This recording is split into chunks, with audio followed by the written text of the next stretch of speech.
Okay, today on the Casady Sounds podcast, Microsoft breaks Windows 10 again, Xbox Series 10 boot screen, new Lenovo smartphone, Windows 10X shift, and more.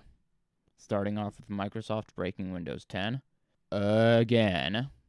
Windows mixed reality, quote, may not work correctly for many users, unquote.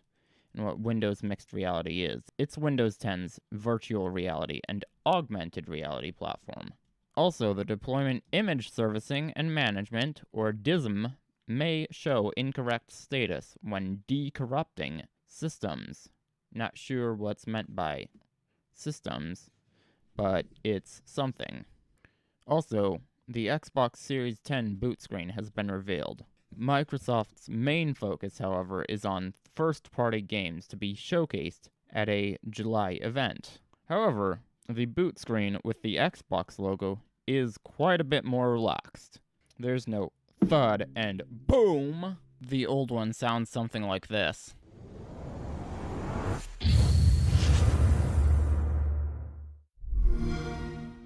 But rather, it's reminiscent of Windows sounds from Windows XP and Windows Vista. Oh boy, I loved those. Dun, dun, dun, dun, dun. Dun, dun, dun, dun. From now on, there will be monthly live streams until the release. Also, the new Lenovo Legion is launching soon, if it hasn't launched from the point I took these notes to the point I release. It's supposed to have a 144Hz display, as Linus from Linus Tech Tips said. 120Hz was the last big thing. Yeah, it's existed for a long time. What's cool about it is it sports a side-mounted selfie cam with 2 USB-C ports on it, 2 of them, and 90-watt turbocharging. 90 watts! Just because the selfie cam is on the side does not mean you'll need to be holding your phone like this to use it. This is a CD case, by the way. It is a pop-up camera, and it's also optimized for landscape, which I quite like. I never, ever, ever take photos or video in portrait mode, ever. And I never even intend to use my devices in portrait mode, except for my phone, that I kind of have to use in portrait mode a lot of the time. One USB-C port is along the bottom of the phone, and another is on the side. It can be charged when using it in either mode without having the cable impede with anything. Whereas on most devices, if you're using it in portrait mode, the cable will impede with what's below it if you're at a table, or if you're just holding it completely in your hands, it'll impede with one of your hands. It also has 2 cameras on the back, a 64 megapixel main sensor, as well as a 16 megapixel ultra-wide sensor. It uses the ubiquitous processor known as the Snapdragon 865, and it also has an unknown quantity of LPDDR5, that's low power, dual data rate 5, RAM, or RA memory, or RAM, or I'm assuming it's going to be SDRAM, or STRAM, which stands for Synchronous Dynamic Random Access Memory. It also has a 5,000 milliamp hour capacity in its battery. Also, its stereo speakers are symmetrical rather than having the speaker up top be smaller than the one at the bottom. And it uses the U-engine vibration motor. Now, all you Mac users, rejoice, for the Butterfly keyboard Macs are finally all discontinued because the 13-inch MacBook Pro has been updated. The entire laptop line now uses older scissor-style switches, which is actually like the ones I have in my keyboard. The thing is, Apple spent way too long just polishing crap. The main benefit, and pretty much the only benefit of the Butterfly keyboard, was that it had a lower profile. I can say I have used one, and I hated the lower profile, but the main benefit of the lower profile is it can make the laptop thinner. However, the really, really big disadvantage of the smaller profile is that the smallest piece of debris could jam the keyboard. And replacing one key wasn't easy. No. You would have to take it to an authorized repairman and have them fix it. Now, on the Microsoft side of things, Windows 10X is being shifted to single-screen devices. The thing is, it's now designed as a Chrome OS competitor. Basically a dumbed-down Windows instead of a dual-screen Windows, which, the main Windows 10 has support for. I don't see how it's any different than using multiple monitors, which I'm doing. The thing is, now it just has a simplified interface, a redesigned start menu, improved multitasking, and a container that the apps run in. Advice from Kiss Hades Stamps. Okay, it is now time for Advice from Kiss Hades Stamps. Oh yeah. Don't change the direction of your channel 180 degrees. Those who have successfully switched their channel focus took turns of around 45 degrees. That is 5 degrees. Also, those are rare cases, and they were already very popular. Something I see quite a lot. Don't point the end of your Blue Yeti at you. Yes, I know this is not a Blue Yeti, but I don't have a Blue Yeti. This is really the closest thing I have in terms of shape. Yeah, don't point the end of your Blue Yeti at you. And the same applies for most USB condensers, and almost all large diaphragm condenser microphones. The Blue Yeti is a side address microphone. If you have a multi-polar pattern microphone like the Blue Yeti, and you're the only person using it and are using it for anything other than music, use the cardioid mode. Another thing is, don't point the side of the Shure SM7B or pretty much any other dynamic microphone, with a few exceptions, although more exceptions than the side address of condensers as far as I know, but still very few, because the SM7B, along with most dynamic microphones, is end address. I will say that I have never seen a multipolar dynamic microphone, so those might exist, but it is very, very unlikely. Another thing is, be close to your microphone like I am doing now, not even an inch off. Don't worry about not being able to see anything if you use it properly, like I am doing, or even if you're right on top of it and pointing it straight out. If it's an end address microphone, don't worry about not being able to see anything. You can very much position them so that you can see everything. In fact, my second monitor is actually pointed in pretty much the same direction as my microphone, and I can still see it without any obstructions. Of course, end address microphones are easier to see around, but I can still point my Behringer B1, a side address condenser, so that I can see everything. However, always use a boom arm. Never, ever, ever use a desktop stand, with the only exception being if you're traveling.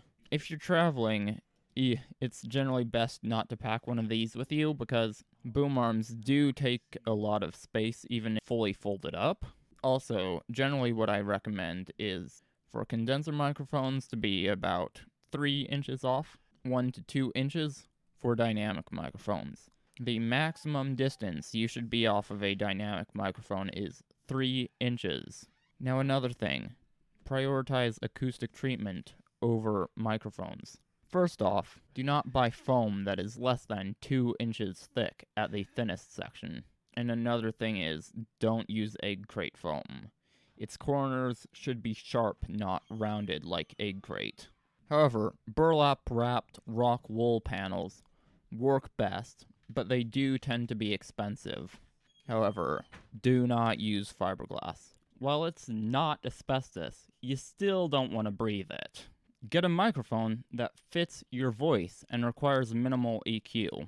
In my opinion, the less EQ needed, the better. In fact, EQ isn't even something I do, because A, I suck at EQ, and for example like this, I'm supposed to be testing these microphones out. If I did actual post-processing to this, it would defeat the purpose of testing them out. However, I will say that when getting into EQ with zero experience, Do not start right away with 31 band EQ. Start with simple 3-band EQ. Don't start with 2-band because 2-band is crap. But start with simple 3-band EQ. Then, once you're comfortable with the 3-band EQ, you can move to 5-band EQ. And then, after that, once you're comfortable with the 5-band EQ, try 10-band. Then 15.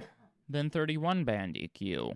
Then, once you're comfortable with all those, you could even try parametric software EQ. Now, don't start right away paying for a high-end DAW, i.e. Ableton. Audacity is free and has basic editing tools that can get you started, and it is available on both Windows and Mac OS X. A more advanced free DAW is Cakewalk. It's better than Audacity, but also harder to use. However, it is for Windows only. However, Mac users, GarageBand is included with Mac OS X, and once again, it is also better than Audacity.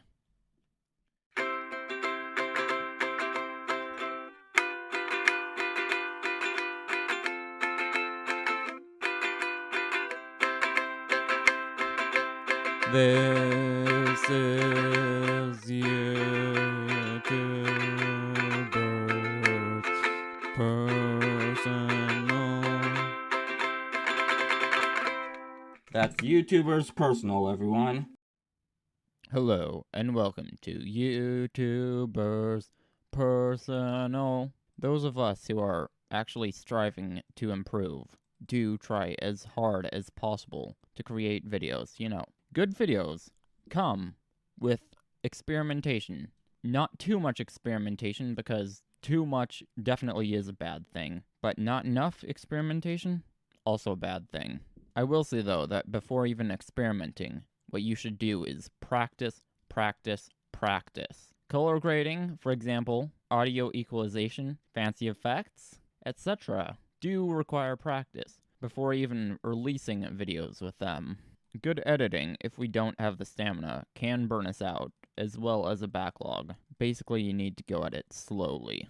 Of course, a backlog is, of course, a YouTuber's worst nightmare. Another thing they require is a lot of editing. Not just speedy editing, not just a lot of editing, but a lot of speedy editing. Also, backlogged content does come out way after release. Personal segment. This is it. And that brings us, of course, to the personal segment. The drivers in my old headset have been dying. They appeared to have been getting quieter and quieter. I actually had to switch to the Sony NDR ZX310s. Of course, with them being on-ears, they were very uncomfortable. It was definitely time to upgrade. Of course, I got the Sennheiser HD 280 Pros, and I do quite like them. Now, the reason why I got them so quickly is because they were actually on sale. So, I was planning to get them, but decided to save money getting them as well. Also, another thing, my pop filter arrived. It is a Pile 4-layer nylon pop filter. It has been cold the last 2 weeks. It's not so much cold today, but it is very stormy. It has not been winter cold, thank goodness. But, Nebraska weather and climate, man. Gotta love it. Keener's Craft, episode 8, will definitely be my longest one of them. It's been over 2 hours. I have been loving my Audio-Technica BP40. I will say that I did have to put foam on it. At first I used the foam that I bought from my Behringer XM8500. This is actually the XM8500. The foam that came with my Behringer B1. And a new windscreen I ordered that was actually designed for the Blue Yeti, but the grill is a very similar size, so of course it fit the Audio-Technica BP40. I do really quite like the sound when it has the foam on. Also, Mom's laptop battery finally arrived. The old one, the one that came with the laptop, died. And of course the new one took for flippin' ever. Also, Mom has been borrowing my audio interface because she doesn't have her own yet, but does have one ordered. If only it would come. What she ordered is the Behringer Euphoria UMC 202 HD, which is basically basically just a slightly smaller version of a UMC 204 HD that doesn't have mono monitoring or MIDI. And that, of course, brings us to what I've been testing. I have been testing the Behringer Ultra Voice XM8500, as well as the Samson MBA 38, and the Audio-Technica BP40. But unfortunately, ladies and gentlemen, that is all I've got time for. I really do hope you've enjoyed. If you did, then please do hit the like button, and if you really loved it, then make sure to subscribe. But anyways, this has been Sadie Stamps. Cheers for watching, and I will see you later.